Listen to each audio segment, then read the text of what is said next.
escutar o Reg falar sobre Solana. Into some bustling DeFi, Memecoin and stablecoin activity.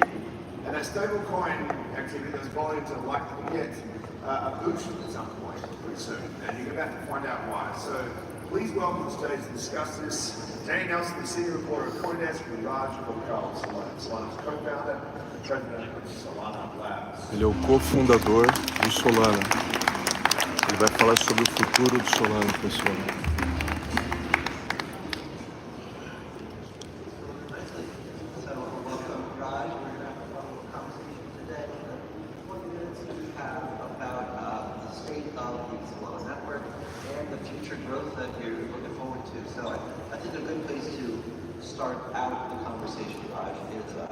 With the Solana phone. You know, this was a project that really was a pie in the sky effort, I think, to bring crypto to mobile, which I believe is very important for all things digital, and crypto is no different. It didn't really work, and then all of a sudden, late last year, it did, and now there's a much brighter future for the Solana phone project. I'd love to just hear your perspective on what lies ahead for Solana and mobile. Yeah, so thanks for having me, by the way, and thanks for turning out everybody. I know it's raining. Mobile really started because in 2021, 2022, we saw some really killer mobile crypto apps. Like, I think everybody probably remembers Seven, got to, I think 2 million users in 4 months. Everyone in crypto was using it, went super viral. But you didn't really see a lot more killer mobile apps. And of course, Seven had to be mobile. And so we started talking to developers, and we found that most of the concepts that people had just couldn't get launched in the Apple App Store or the Google Play Store. So the thesis was, even if it's a small sandbox, can we validate that there are more use cases with an App Store and a secure seed vault and a transaction signing flow that's really best in class. And so we launched, Saga, and we called it Saga because we knew it was going to be a saga, it was going to be a long journey. And one of the theses too was that the assets that people would get access to in that app store would maybe subsidize what we're paying for them, because we know that if you're early to something really powerful in crypto, often it can end up being really valuable as a user. So that thesis was off by about a year. The market, kind of crashed. But Bonk and some of the mobile apps that they built ended up, causing 20,000 sales in about 48 hours, which is incredible. Just watching the Slack sales channel just ticking away when it was really just a drip before. And so, that unlocked the second phase that we always had planned, which is we call it Chapter 2. We'll have a more complete name and roll out soon. But total we've now exceeded 150,000 sales, which, when we speak to developers about the first 20,000 user base, it is attractive to them. There were probably 50 more assets and apps rolled out to that device. But when you get into the 150,000, 250,000, that's competitive with the largest consumer apps in all of crypto. And that audience is very crypto native. They really are early adopters. So we already see a long line of developers building for the next device, and that should roll out next year. Now, with the device itself, is it too early to say, or can you speak to any of the changes to the actual hardware? Any lessons learned? Not gonna, spoil anything today, but it's super exciting. We learned a lot from the first product. The people that use Saga were just power users. They really love it. You see people around conferences carrying it around. A lot of people use it as their second device, so there's some learnings there.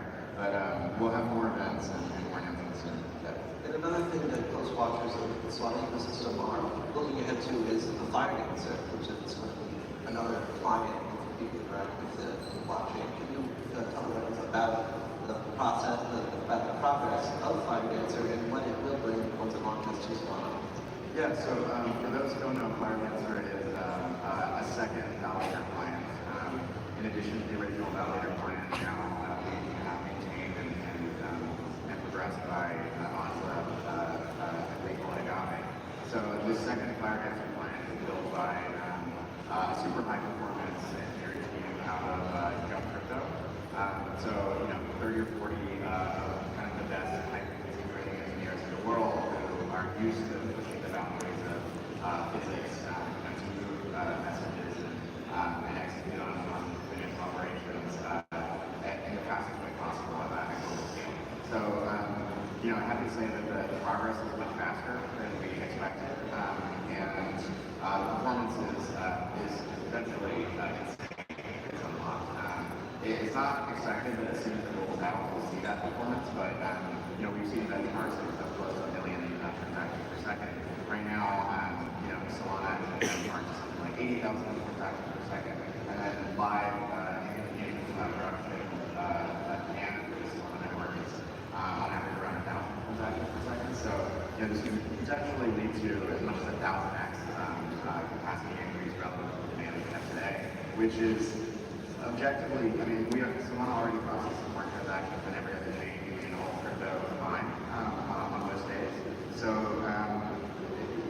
I think that's sort of core to the DNA of the Solana ecosystem. We want to keep pushing performance relentlessly, even if there isn't an obvious use case or an obvious set of programs that have to manage all that capacity.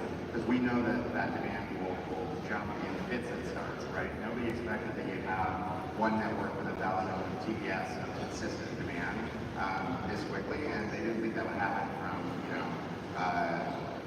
just the limited number of users that we have. So that's really exciting. It also adds to the stability of the network, because client diversity is really important for stability. Firedancer is written in C, and Gokal is written in Rust, and so if you have a different supply chain, different dependencies, different languages, the odds of having the same bug in both validator clients at the same time is virtually zero. There's also a third client being written now by two folks at Saga that's written in C.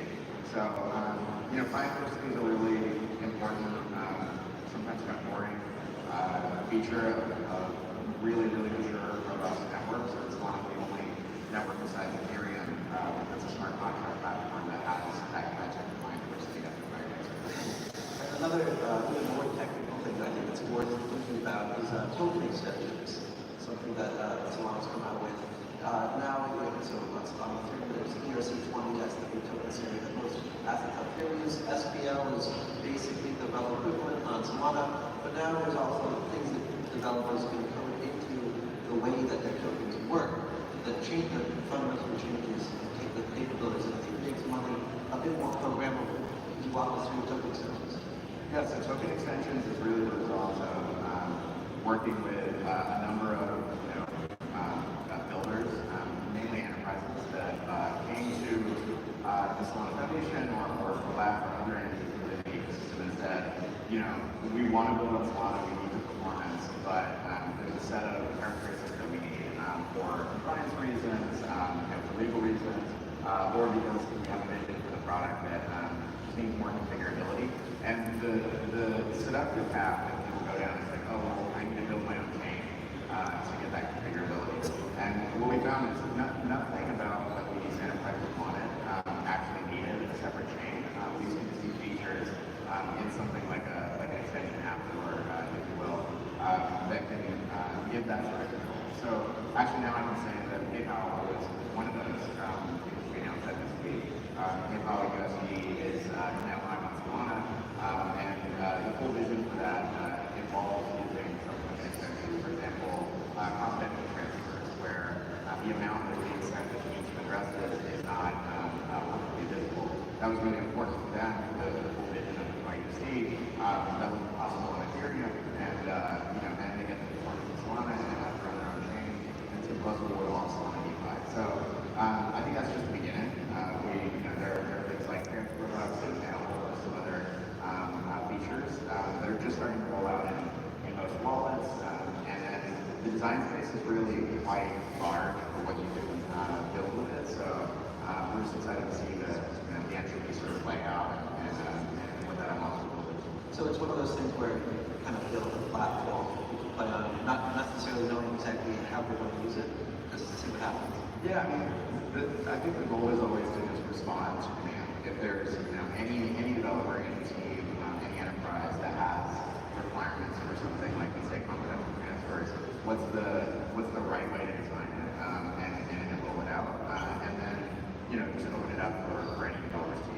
I expect that, we saw this with something like compressed NFTs too, with performance. Compressed NFTs was originally designed for Instagram. So, if you remember, Instagram was going really big on the idea of enabling creators to have NFTs and doing that. They ended up deprecating that feature across all networks. But what we learned was they needed the type of economics per NFT that compressed NFT could get you.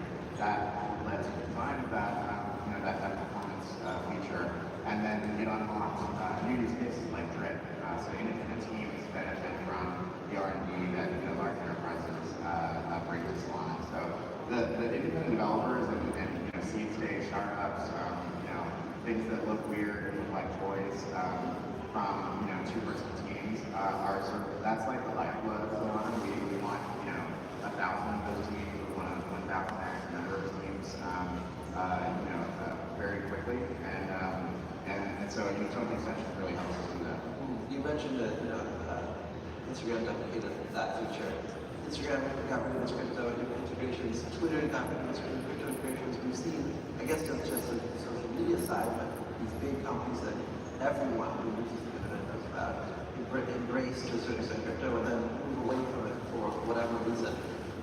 How is crypto going to become a little bit more sticky with mainstream tech companies, and what role does Solana play in that?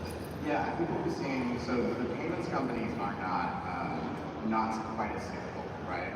Like Visa, for example, now settles millions of dollars of USDC on Solana today between merchants and banks and networks, and that started in I don't even know what market cycle, right? They didn't care. It was dozens of engineers with a long-term mandate, to bring that stuff in on chain and scale it in a way that Ethereum couldn't, because it really needs to be cheaper than ACH and Swift. And so that's core to Visa's business. Like settlement is their business, and they know that blockchain is going to be the future of settlement. So they're very long-term focused, it's very engineering driven, and they don't tend to pull back with market cycles or low engagement. The social products they pulled back. I mean, it was in the worst of the sort of market cycle, but we keep in touch with all those CEOs, and they're watching for models like Drip because they know that in the long term, their share of revenue from creators to users is going to get compressed over time. So YouTube can't keep taking like 30-40%. Instagram can't keep taking 30-40%. TikTok can't have this unpredictable creator payout mechanism for much longer because the internet has saturated the number of users that do these entertaining things. Now there's a lot of competition for those users, which means there's a lot of competition for creators. And creators expect now to be paid 100% of the revenue from the audience that they build or they make. So it's early days. I think Drip, some stuff like Firedancer, Discover is on Solana, has a ton of users, and even NFT marketplaces like Magazine. These are all like early proto social networks, and the CEOs are paying a lot of attention. I expect similar to what happened with payments. It might just explode, right? It might be a certain number of users, and then all of them reactivate. And I expect this one to be less cyclical because they sort of already went through that process of deprecating. And in the short time we have left, for better or worse, I think Solana right now is seen from the mainstream audience being the home of Memecoins. Is that the end state for Solana, or is this the best use of the network? Well, people are using it for that, and they want it. There's I think 23,000 tokens being launched every day on Solana, and like we didn't do anything to make that happen. It's just an entertaining thing to do, and it's a really intuitive way for users to onboard, and they seem to be having a lot of fun with it. It's obviously not the majority of market activity or volume or economic activity or innovation that's happening on Solana. There's things like DeepN and payments and DeFi, but that stuff does end up being the first way that a lot of young people get private key pair. And I think getting more private key pairs into more hands is the only way that the vision of crypto can really keep illicit crypto as a behavior. Well, that's an unfortunate time to have with this money